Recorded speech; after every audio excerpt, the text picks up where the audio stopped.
Okay, we're going to look at Google's official SEO starter guide.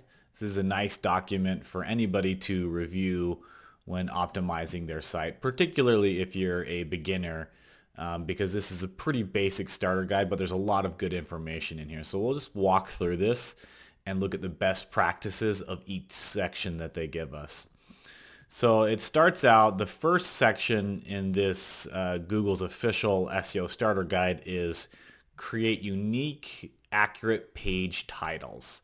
So it'll walk through some ideas and the best way to create title tags for your site. And then at the end of each section, it gives us kind of best practices. So in this case, best practices for creating page titles is accurately describe the page's content, avoid choosing a title that has no relation to the content on the page, and avoid using default or vague titles like untitled or new page one.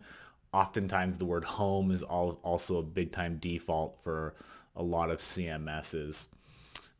Create unique title tags for each page. This is important to create unique titles for every page on your website. Avoid using a single title across all your site's pages or a large group of pages. And then lastly, use brief but descriptive titles. Obviously, there is a character limit for title tags between 50 and 70-ish characters.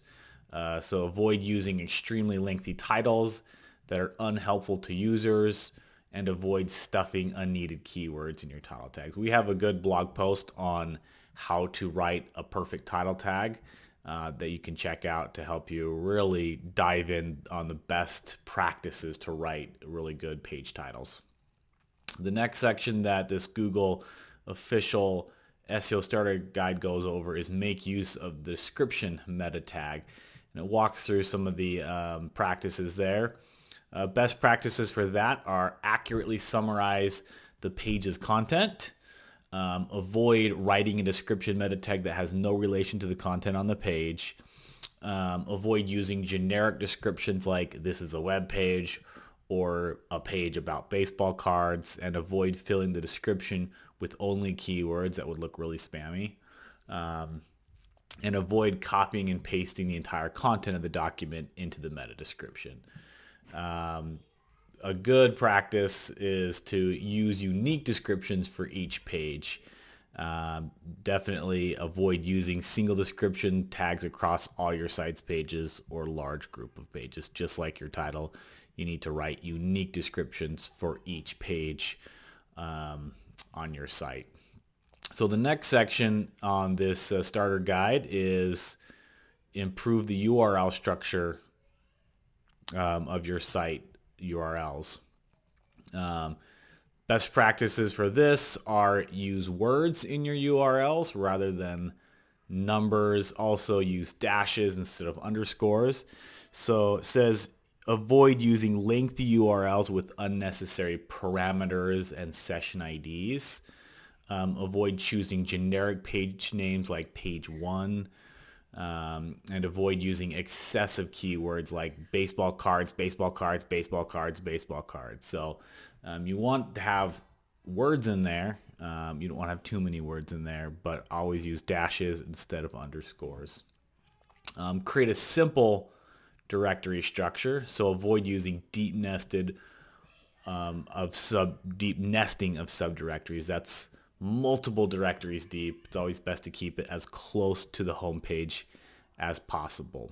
And avoid using directory names that have no relation to the content in them. Provide one version of the URL to reach a document. So avoid having pages for subdomains and root directories. You just want to have one. And avoid using odd capitalization of URLs. So that's the URL section. The next section is make your site easy to navigate. Best practices there are pretty simple. Create a naturally flowing hierarchy and avoid creating complex webs of navigation links, linking every page on your site to another page, and avoid going overboard with slicing and dicing your content. I hate pagination when people just try to extend as much content across as many pages as possible. It's mostly for advertisers trying to get a large number of impressions, but it's really uncomfortable for a user experience. So try to put most of your content onto single pages rather than creating lots of pages. Use mostly text for navigation. So avoid a navigation based entirely on drop-down menus, images, or animations. Google likes anchor text, so obviously Google likes text menus as well. Helps with navigation and with SEO. That's the navigation part of it. Another best practice is to put an HTML sitemap page on your site and use an XML sitemap. You'll notice if you look at the bottom of our site, at the very, very bottom of the footer, you'll see that we have both an HTML sitemap and an XML sitemap, and that is a best practice to use both of those sitemaps. And we link that in our footer, so really every page is accessible from every other page. Have a useful 404 page. So if you all websites have 404 pages for pages that can't be found, but avoid allowing your 404 pages to be indexed in search engines. That's pretty important. And avoid providing vague message like not found. And avoid using a design for your 404 pages that isn't consistent with the rest of your site. Obviously, if somebody can't find a page, they want to make sure that you have your top navigation and can still go back to the core of your website. The next section in this starter guide is offer quality content and services. That's obviously should be pretty straightforward, but there's a lot of good information in here about providing and writing good content for your audience. Best practice is write easy to read text. Avoid writing sloppy text with any misspellings and grammatical mistakes. Avoid embedding text in images for contextual content. Stay organized around the topic, so avoid dumping large amounts of text on varying topics on a page without paragraph, subheading, or layout separation. Create fresh and unique content, so avoid rehashing or even copying existing content that will bring little extra value to users, and avoid having duplicate or near duplicate versions of your content across your site. Create content primarily for users, not for search engines. So avoid inserting numerous unnecessary keywords aimed at search engines but are annoying or nonsensical to users. Annoying or nonsensical to users. Having blocks of text like frequent misspellings used to reach this page that add little value for users. And then avoid deceptively hiding text from users. You can do that by changing the text color. You don't want to do that. Make sure it displays properly on your page. The next section is to write better anchor text. Obviously, that's how Google follows links and understands what a page is about, is oftentimes by text, anchor text.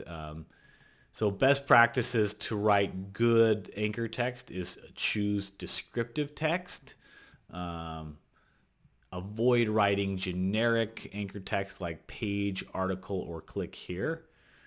You want to actually describe in the text what the page is about. And avoid using text that is off topic or has no relation to the content of the page linked to. And avoid using the page's URL as the anchor text in most cases. Obviously write concise text, so be very concise, not long. Don't link long sentences and don't link full paragraphs. You want to be pretty short in what you link. Format links so they're easy to spot. That can be highlighting,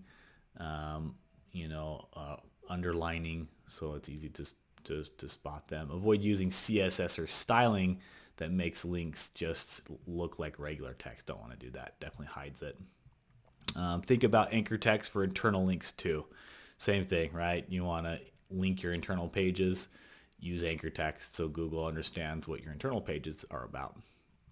So that's that section. Optimize your use of images. Obviously, it's really imagery is extremely important. And is an important part of SEO. So use brief but descriptive file names and alt text. Avoid using generic file names like image1.jpg or pic. We find that this is very, very common for most people to build their sites and not think about their image names.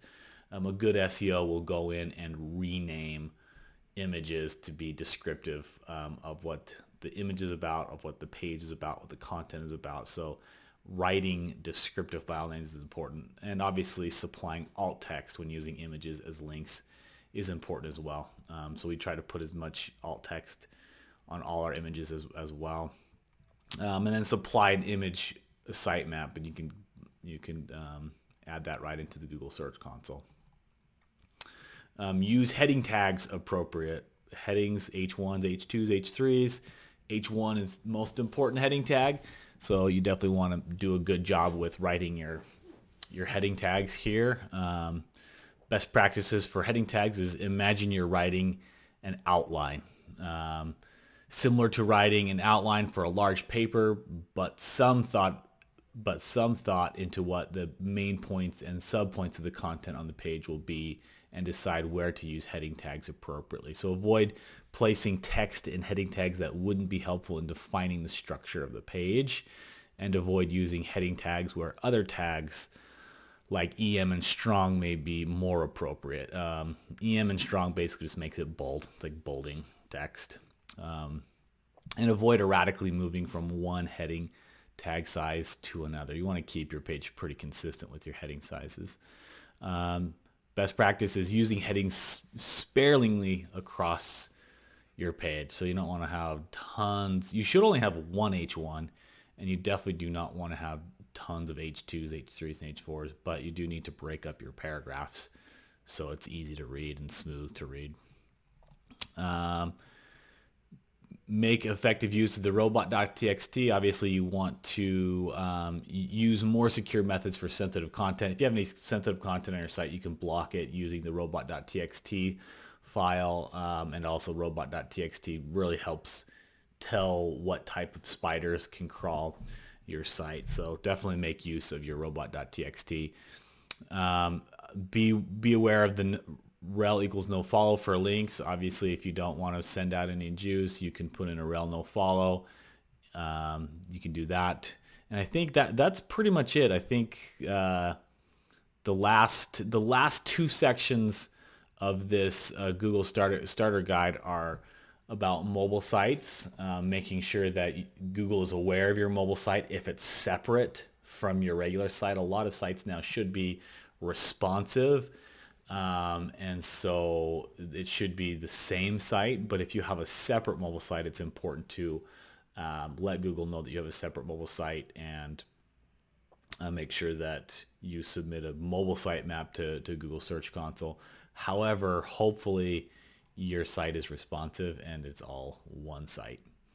The last section is promote your website in the right ways, not using spammy techniques.